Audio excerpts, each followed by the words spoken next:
Assalamu alaikum. Hello everyone. Welcome back to my another video. In this video, how to insert 15 rows at a time in Excel. Okay. I select rows, insert rows here. Then right click mouse, add rows, type write 15. Now click below the selection or above the selection. I select below the selection, then click OK.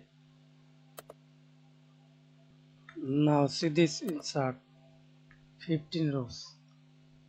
Thanks for watching video. Please subscribe to my channel, like, comment, share.